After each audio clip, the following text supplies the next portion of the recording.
Igreja, e a graça e a paz da parte de Deus, o nosso Pai, e do nosso Senhor e Salvador Jesus Cristo, esteja sobre você, sobre a sua vida, a sua família, os que estão reunidos na congregação e a todos aqueles que estão e irão nos acompanhar pelas redes sociais. Que Deus te abençoe em nome do Senhor Jesus Cristo. O texto da palavra do Senhor desta noite está em Colossenses capítulo 1. Eu vou ler do versículo 12 ao 20. Convido a todos que ainda não fizeram para que se inscrevam no meu canal no YouTube, acione o sininho de notificações e compartilhe a mensagem abençoando a vida das pessoas. Uma criança, não? Filhinho, ele chegou para o pai e perguntou: pai, Deus está distante ou está perto da gente? E o pai então parou, olhou: filho, o que você está vendo aquele avião lá? Está perto ou está longe? Aí ele é pequenininho, pai, está longe. Muito bem. Aí o pai levou esse menino até o aeroporto e lá ele viu um desses aviões grandes, imensos. O menino: meu Deus, que avião grande! Ele falou: então, filho, esta é a resposta para você. Quanto mais perto de Deus você estiver, maior ele será para você. Quanto mais distante, menor. Então, nesta noite, a mensagem que nós vamos compartilhar com você é para que você possa estar próximo de Deus ainda mais.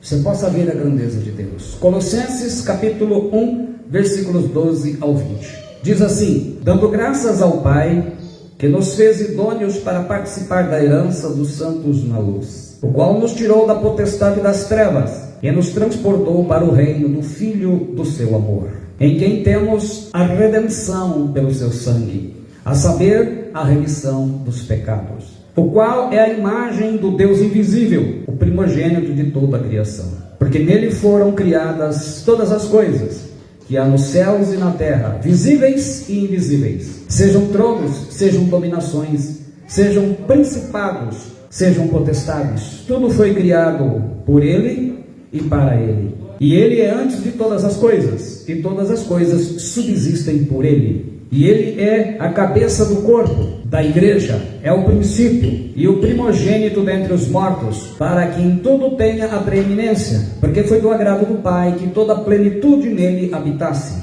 e que havendo por ele feito a paz, pelo sangue da sua cruz, por meio dele reconciliasse consigo mesmo todas as coisas, tanto as que estão na terra como as que estão nos céus. Bendito Deus e Pai de nosso Senhor Jesus Cristo, Pai de misericórdia, Deus de toda consolação, e como começamos o texto, nós damos graças a Ti, ó Pai, pela palavra que o Senhor nos libera nesta noite, para abençoar a vida de todos aqueles que Te amam, em nome do Senhor Jesus Cristo, amém. Pode se sentar, meus irmãos.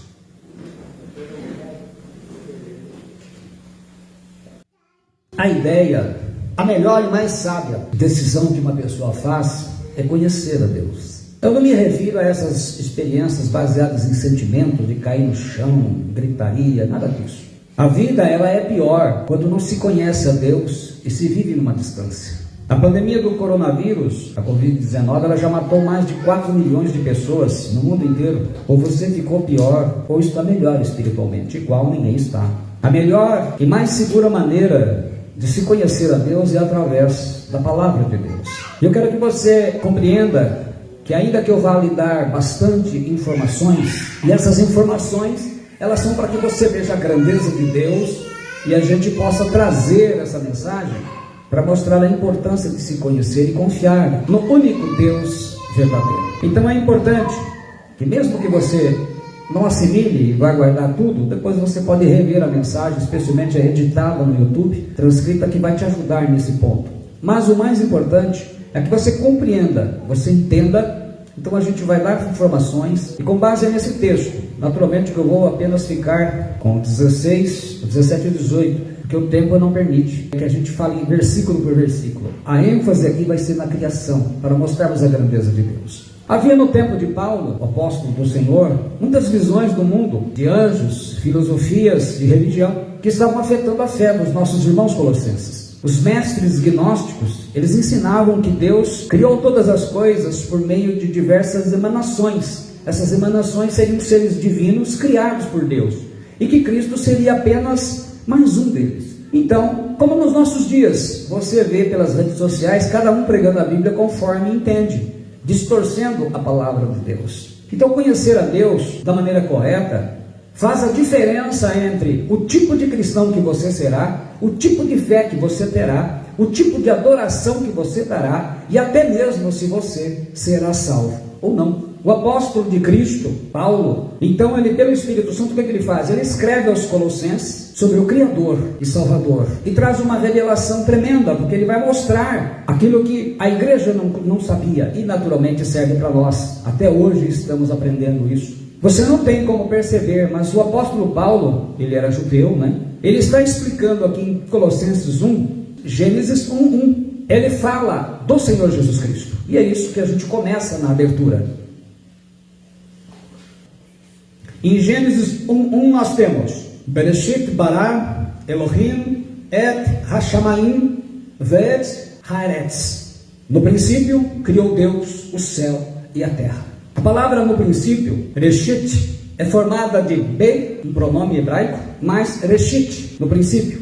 Be em hebraico é uma preposição, e os significados dela a gente começa a ver aqui em Colossenses, no versículo 16. Ela significa no, através, para e pelo. No significa nele, dentro de alguém. No versículo 16 ele fala: porque nele foram criadas todas as coisas que há nos céus e na terra, visíveis e invisíveis. Visíveis, aqui nós vemos sol, a luz, estrelas, eu, você. As invisíveis, aqui nós não vemos os anjos e todos os seres celestiais. Depois, ainda no versículo 16, o através, que é por ele, né, através dele, ele fala: tudo foi criado por ele, através dele. Então, ele está dizendo que todas as coisas foram criadas pelo Senhor. Depois, tudo foi criado para ele. Então, a finalidade, o objetivo de toda a criação é para Cristo. Então ela converge, ela vai para Cristo. Então não tem como entrar no céu sem Cristo, né? Porque tudo é para Ele. Porque nele, né? Através dele. Porque nele foram criadas todas as coisas que há nos céus e na terra, visíveis e invisíveis. Então, essa preposição lá de Gênesis 1 está primeiramente colocando o que ele está transcrevendo aqui, mas não para por aí. Reshit significa cabeça, princípio, primogênito. Inclusive nós vamos ter a oportunidade de estar explicando uma polêmica, né? Uma coisa que sempre a gente escuta por aí, que fala sobre criado, primeiro criado. Então primeiro ele começa com cabeça, está aí, né? Reshit significa cabeça. Está aí no versículo 18, ele é a cabeça do corpo, da igreja, né? Cabeça em grego, que falei, significa Cristo é Senhor, Ele é provedor de todas as coisas. Igreja, eclesia em grego, né? Aqui ele se refere a toda a igreja, a todos os salvos em todos os tempos. Então Cristo faz uma comparação, o apóstolo, com o corpo humano. Cristo é a cabeça e todos nós fazemos parte do corpo, né? Somos membros do corpo, então todos os salvos de todos os tempos. Depois ele fala que Reshit significa princípio. E fala aí no versículo 18, né? Ele é o princípio. A palavra princípio, arquei em grego, quer dizer fonte, origem, começo, o primeiro lugar, né? Então, a igreja como o universo tiveram o seu início em Cristo Jesus. Então ele está mostrando quem é Cristo, que Cristo não é o que esses mestres diziam. E ele vai dizendo mais. Ele fala de primogênito, ele é o primogênito dentre os mortos. E também no versículo 15, ele fala que ele é o primogênito de toda a criação. E uma heresia que surgiu na época dos gnósticos e veio para o nosso tempo, nós vamos tratar aqui. A palavra primogênito em grego é protokokos, que é o equivalente a unigênito, um termo técnico judeu, que significa não criado. A gente pode ver isso em Salmo 89, 27, Hebreus 12, 23. Ele indica o quê? Que Cristo é supremo, acima de toda a criação. Cristo já existia antes de todas as coisas que Ele mesmo criou, porque Ele criou. Indica que Cristo é soberano sobre toda a criação. Se fosse primeiro criado, porque muitas pessoas, a gente vê essa doutrina que vem de lá, né? Uma heresia que foi incorporada no credo niceno, heresia chamada ariana, e isso queria dizer que Cristo foi o primeiro a ser criado, que o Pai criou o Filho, e o Filho criou todas as coisas. E é interessante que no grego, se fosse primeiro criado, seria a palavra protoktistos e não prototô, correto? Então, Paulo aqui combate essa heresia, mostrando que Cristo, ele utiliza-se de uma linguagem hebraica, porque o primogênito é sempre aquele que recebia mais da herança do pai, era aquele que administrava tudo. Então ele mostra que Cristo, como um primogênito de uma família de muitos filhos semelhantes a Jesus, que terá, ele é o primogênito, né? Então, a gente resume dizendo que se Cristo é o protokokos, quer dizer, o primogênito, ele nunca foi o primeiro criado, que seria o protoctistos, correto? Isso é uma heresia, e Paulo aqui então anula isso. Então ele fala que ele é o primogênito dentre os mortos, para que em tudo tenha a preeminência. O corpo de Jesus, então, a gente já falou isso quando nós falamos sobre a ressurreição do corpo, ele é o padrão do Pai, né, para todos os demais filhos, o seu propósito eterno, que a gente lembra que o propósito eterno é o quê? Uma família de muitos filhos semelhantes a Jesus para a glória de Deus Pai. Reshit também é primazia ou preeminência, e está aí no versículo 18, para que em tudo tenha preeminência. Preeminência, a palavra proteio, quer dizer primazia, primeiro lugar, como traduz a atualizada, e preeminência, excelso, né? Supremo, como traduz a nossa tradução. E por último ele fala de primeiro, né? Dá ênfase em Cristo sempre como primeiro, como fonte, né?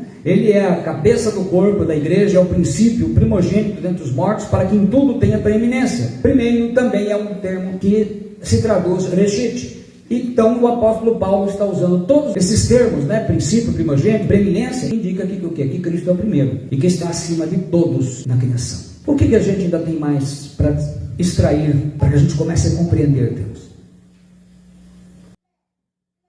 No princípio criou Deus o céu e a terra. Gênesis 1:1 é que ele está desmembrando. Como eu falei, Bereshit bara Elohim, em hebraico, et Hashamayim vet haeretz. Sei a pronúncia porque vi com professores de hebraico. As três primeiras letras de Gênesis 1, Bereshit, é Bet ou Bet mais Resh, que somadas dão Bar. Bar é filho em hebraico como em aramaico. Aleph, que é a primeira letra, que corresponde ao nosso A, ela também representa a Deus, é o nome de Deus. Então nós temos na formação dessa palavra Bar Aleph, quer dizer o filho de Deus. E depois as duas últimas letras da palavra Bereshit, Bereshit é no princípio. É o nome do livro que eles dão em Israel. Os hebreus não chamam os livros como nós chamamos Gênesis, Êxodo, eles dão o nome na primeira frase, geralmente. E o Gênesis lá é Bereshit, que é o princípio. Então as duas últimas letras, se as duas primeiras, Bar Aleph, filho de Deus, as duas últimas, Iod é mão e Tav é cruz. Então traduzindo, Bereshit significa o filho de Deus que teve as mãos pregadas na cruz. Então a primeira palavra só, ela já identifica não só o Criador. Então quando ele fala de no princípio, ele não está falando apenas de tempo, ele está falando muito mais do que isso, ele está falando de uma pessoa, que é o Senhor Jesus Cristo. Por isso que João escreve no Evangelho, no princípio era o verbo, e o verbo estava com Deus, e o verbo era Deus. Ele estava no princípio com Deus, todas as coisas foram feitas por ele, e sem ele nada do que foi feito se fez. Nele estava a vida, e a vida era a luz dos homens. Então o que ele quer dizer com no princípio era o verbo? Que Jesus não nasceu, o verbo não nasceu quando ele nasceu da Virgem Maria, ele sempre existiu, nasceu Jesus. Então Maria é mãe de Jesus, não do Cristo, não do verbo. Por quê? Nós vamos ver na criação que não existia nada, e ele completa no versículo 12, né? Mas a todos quanto receberam, deu-lhes o poder de serem feitos filhos de Deus, aos que creem no seu nome. Então, por isso que ele é o primogênito de todos, essa família, porque depois todos aqueles que vão crer nele, vão se tornar filhos de Deus.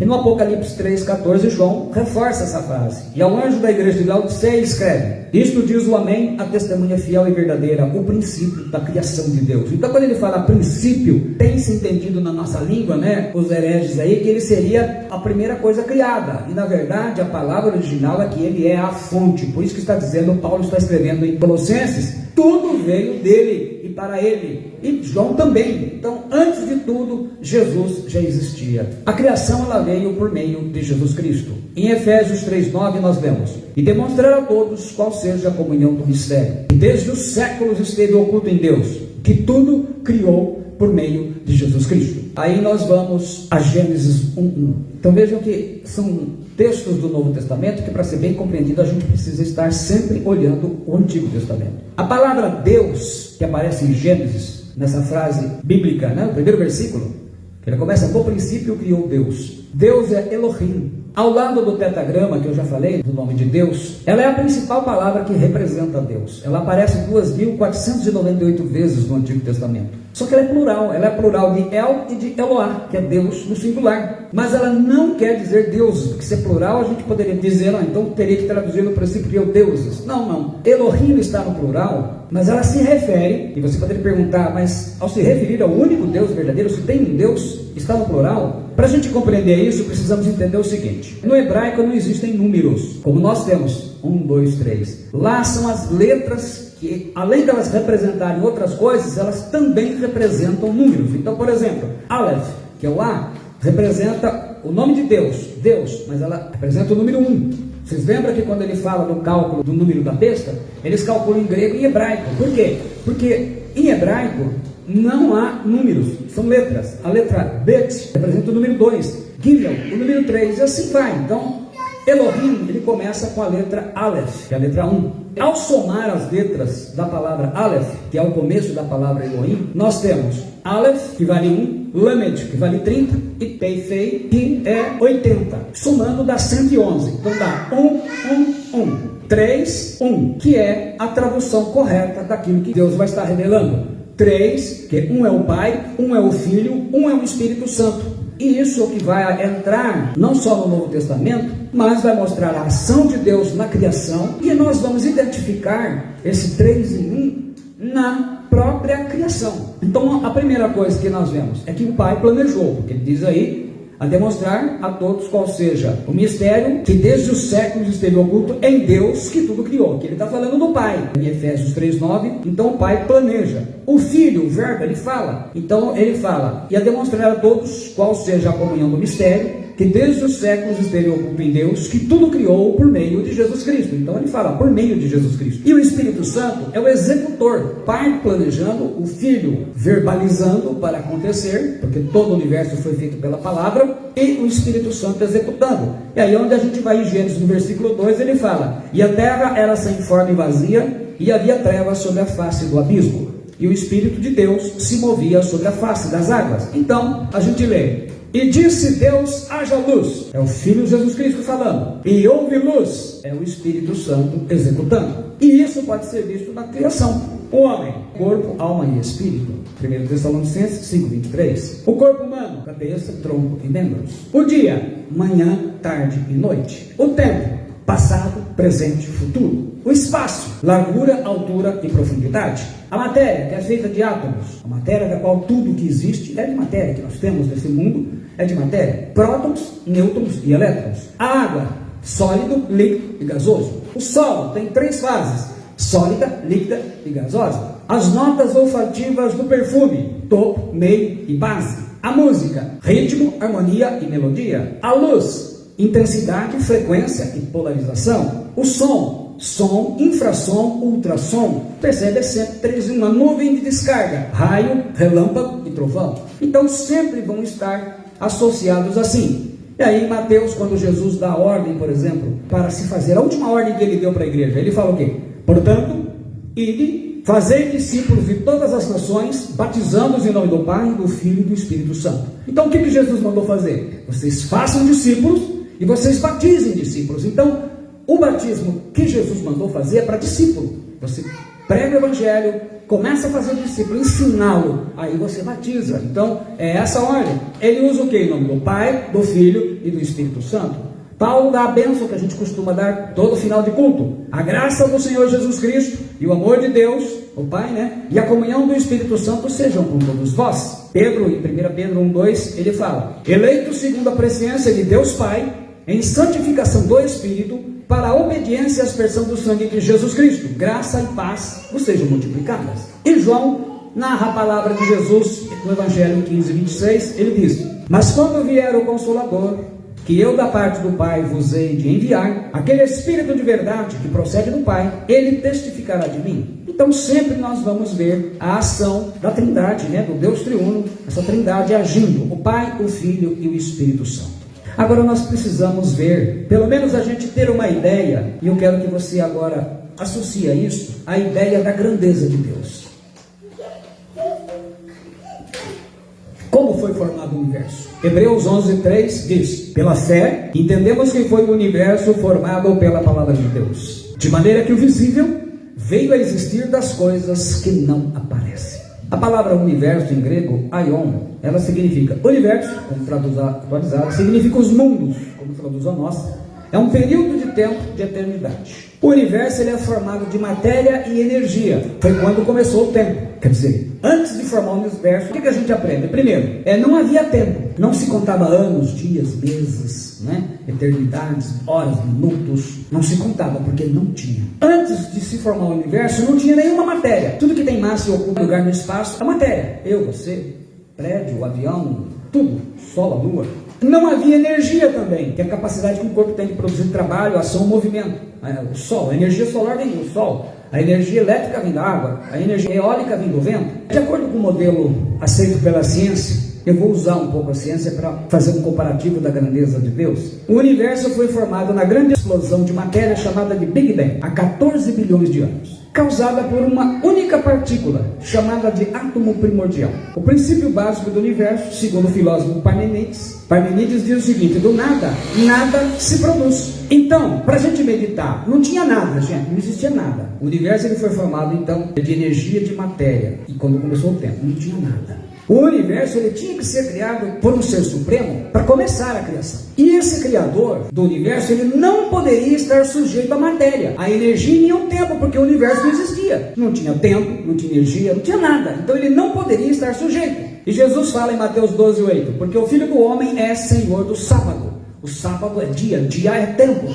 Então ele disse que o Senhor diz que ele é Senhor do tempo.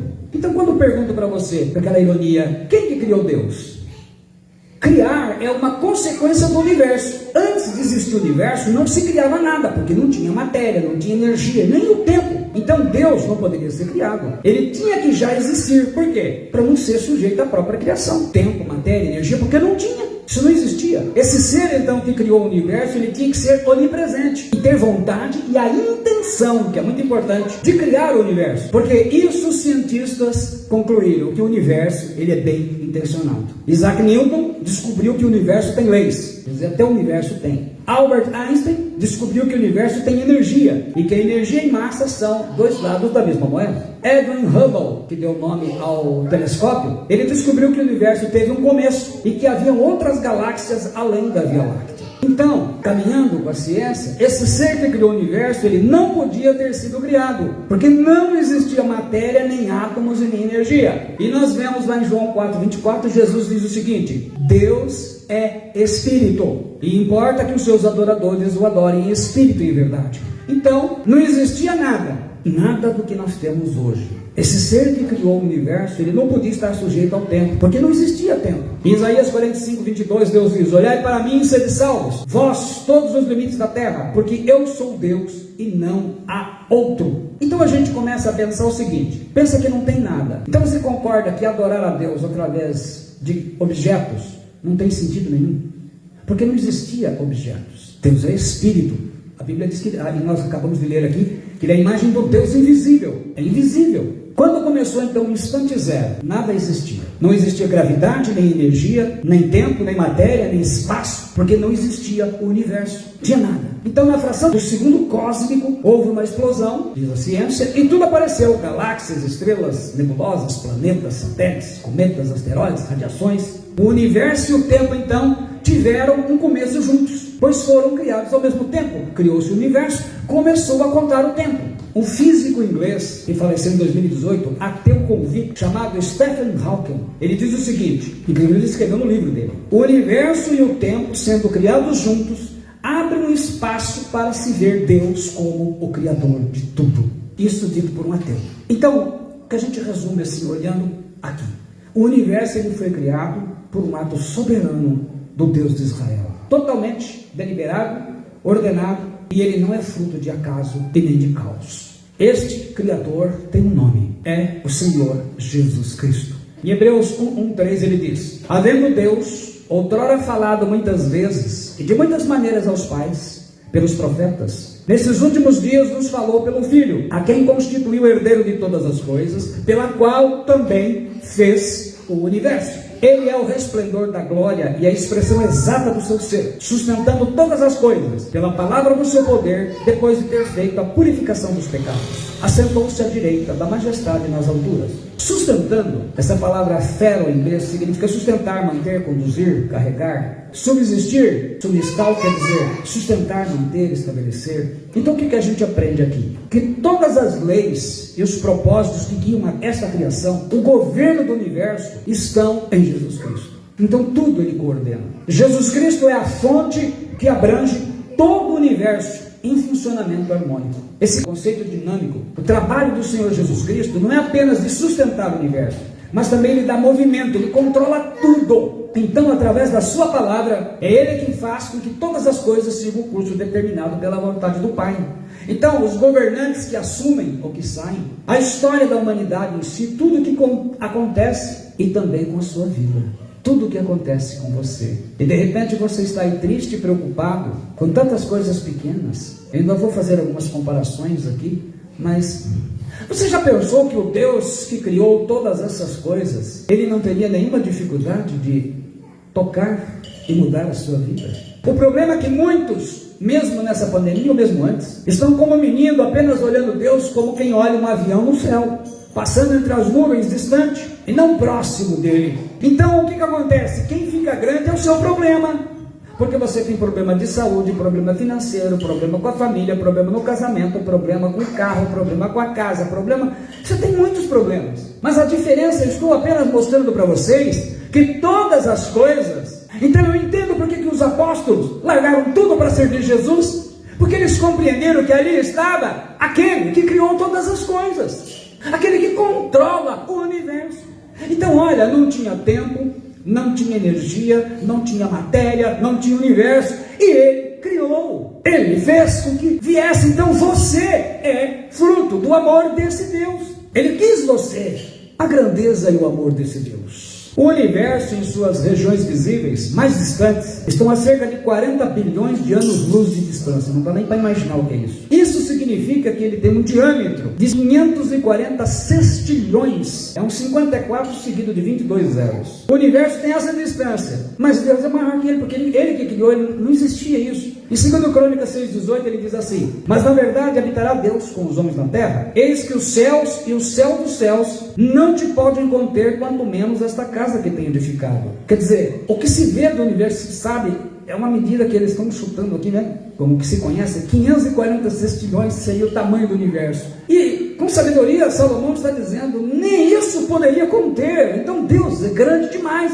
mas eu preciso estar próximo dele, para eu sentir essa grandeza e eu não ficar mais apavorado, e eu não ficar cheio de medo. Eu vejo a minha vida virando de ponta cabeça, entra em parafuso. O que as pessoas fazem? Deixam de se congregar, deixam de orar, abandonam. Ah, Deus não liga para mim. É porque você não compreende a grandeza do nosso Deus. Jesus veio e mostrou, e respondeu a Salomão. Ele fala aqui, habitará Deus com os homens na terra? Sim, Salomão. Ele veio e mostrou isso. 1 Timóteo 3,16, e sem dúvida alguma grande é o mistério da piedade.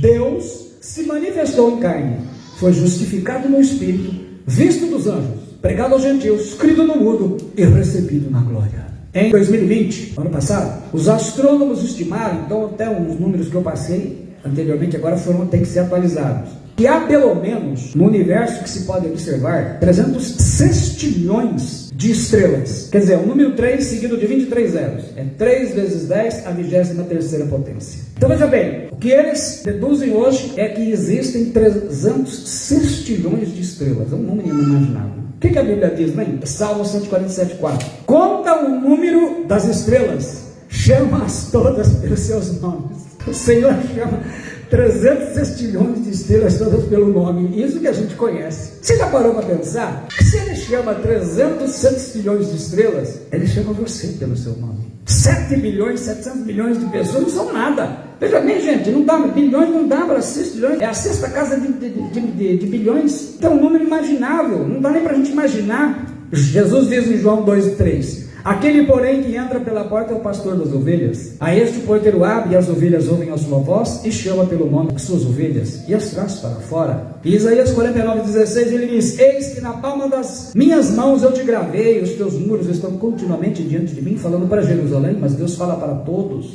Então Deus tem um controle de tudo. O Senhor Jesus, ele veio aqui muito mais, não só para nos salvar, claro que esse é o fator principal, mas ele veio mostrar que aquele Deus grande que está se aproximando. Deus deu um passo gigantesco em nossa direção. Esse grande Deus, ele cuida de você. 1 Pedro 5,7 ele fala: lançando sobre ele toda a vossa ansiedade, porque ele tem cuidado de vós. E nós estamos achando, você está achando que o seu problema não tem solução, chegou ao fim, pessoas estão tirando a vida, tem pessoas dentro da igreja tirando a vida, é porque não conhecem o nosso Deus, não conhecem a grandeza de Deus. Ora, o Deus que criou todas as coisas, que chama 300 sextilhões de estrelas pelo nome, ele jamais iria esquecer de você.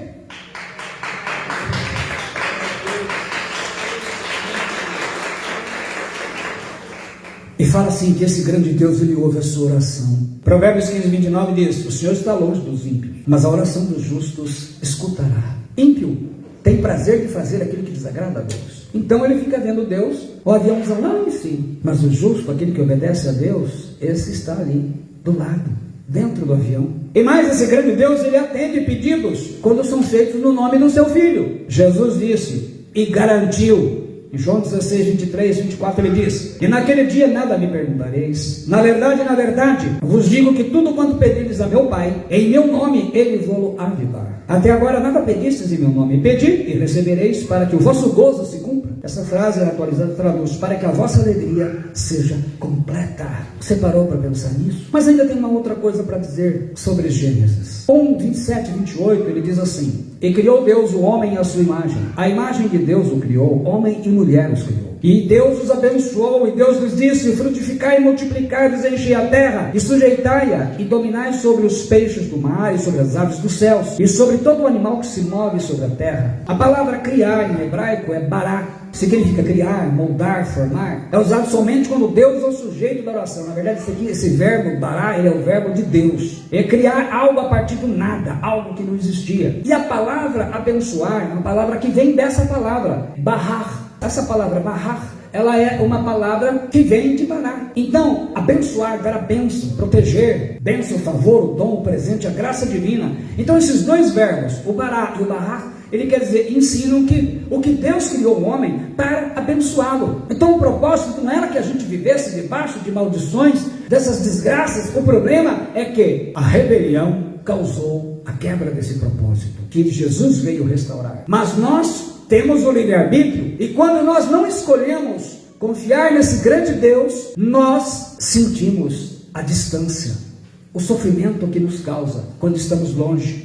Você está no leito da cama, dentro de um hospital, quando você está vivendo um momento difícil na sua vida, e você percebe que você é religioso, tem um Deus distante, e não sabe que ele está próximo. Esse grande Deus, ele quer um relacionamento com você. Eu gosto demais desse versículo, Lucas 15:20, falando da parábola do filho pródigo. E levantando-se foi para seu pai, e quando ainda estava longe, viu o seu pai, e se moveu de íntima compaixão, e correndo lançou-se-lhe ao pescoço e o beijou. Então ele diz: como que Deus veio ao nosso encontro através do seu Filho Jesus Cristo? Só que Deus não aceita ficar, tem que casar, é a noiva de Cristo. Então Deus enviou o seu Filho, porque esse grande Deus tem um propósito, uma família. Romanos 8:29 diz: porquanto aos que de antemão conheceu, também os predestinou para serem conformes à imagem do seu Filho, a fim de que ele seja o primogênito entre muitos irmãos.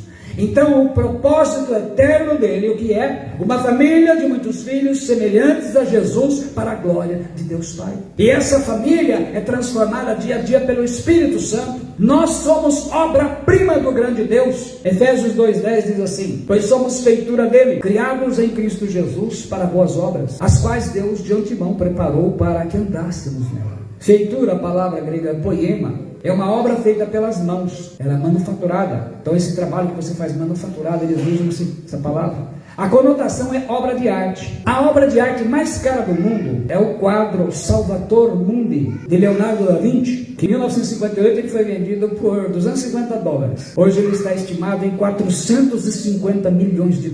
A dólar de 5,20 são mais de 2,3 bilhões. Um quadro. mas para nos salvar, o Pai deu o que tinha de mais valioso, muito mais do que esse quadro, o seu Filho. Então você vale mais para Deus do que esse quadro de Leonardo da Vinci. Romanos 8,32 ele diz: aquele que não poupou o seu próprio Filho, antes por todos nós o entregou, porventura não nos dará graciosamente com ele todas as coisas? Você já imaginou o valor que você tem? Eu fiz uma comparação para a gente ver. Eu imagino um quadro desse valendo esse dinheiro todo. Tem fortunas aqui no Brasil que são estimadas em 2 bilhões. Quer dizer, compraria o quadro e ficarias pobre.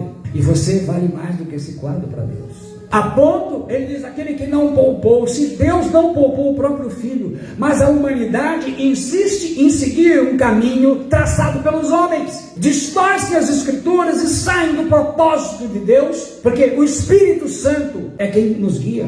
E tem que nos guiar, porque se a gente não for guiado pelo Espírito Santo, nós não somos filhos de Deus. Romanos 8,14 diz, porque todos os que são guiados pelo Espírito de Deus, esses são filhos de Deus.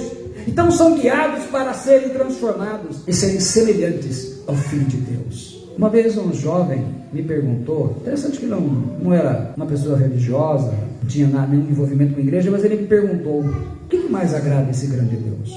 Se eu fosse escolher entre todas as coisas, o que mais? E pode ter certeza que fazendo aquilo agrada a ele. E eu lhe disse, 1 Samuel 15:22. Porém Samuel diz, tem porventura o Senhor tanto prazer em holocaustos e sacrifícios, como em que se obedeça a palavra do Senhor? Eis que obedecer é melhor do que o sacrificar, e o atender melhor do que a gordura de carneiros. Prazer, a palavra kefetz, hebraico fala de deleite, de prazer, de satisfação, de contentamento. É aquilo que alguém se agrada, se deleita. É por isso que Provérbios 15:8 diz assim, o sacrifício dos ímpios é abominável ao Senhor, mas a oração dos retos é o seu contentamento. Então um deleite do obediente que ora a Deus. Obedecer, palavra shema, tem aqueles 3 significados fortes. Ouvir, entender e obedecer. Ouvir é prestar atenção. Entender é escutar, é estar ciente. Obedecer é atender a ordem. Obedecer é fazer mesmo. Qual é o desejo desse grande Deus e Pai?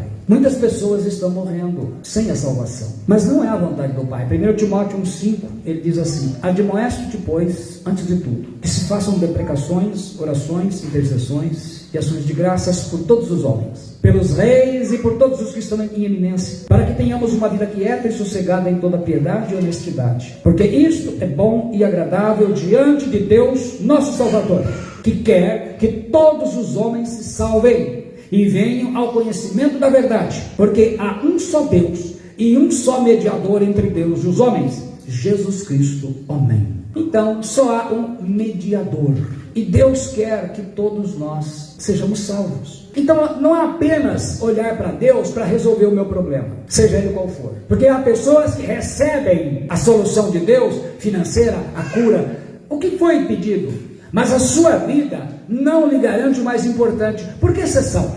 Um dia nós veremos a face de Deus Pai. Eu acho que esse deveria ser o maior desejo de todos.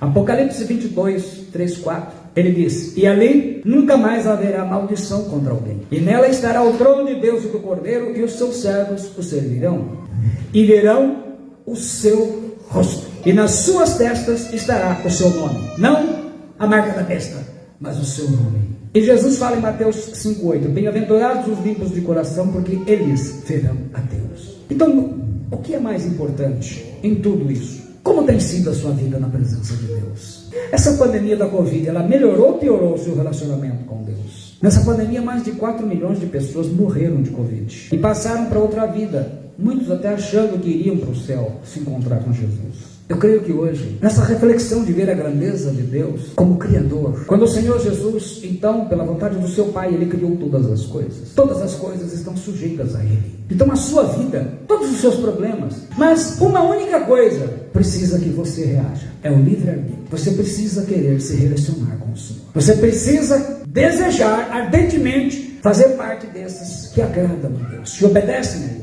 É isso que vai fazer a diferença. Porque a gente vê falando, morreu e foi para o céu. Mas você já fez essa pergunta? Quem é que realmente vai para o céu? Já parou para pensar? Nós vamos tratar disso depois. Um fundamento importante que o Senhor Jesus nos trouxe, os apóstolos ensinaram, e que com certeza é muito difícil você ouvir falar. Hoje, a palavra de Deus para você é essa: veja o grande Deus que você serve, ou que pelo menos deveria estar servindo.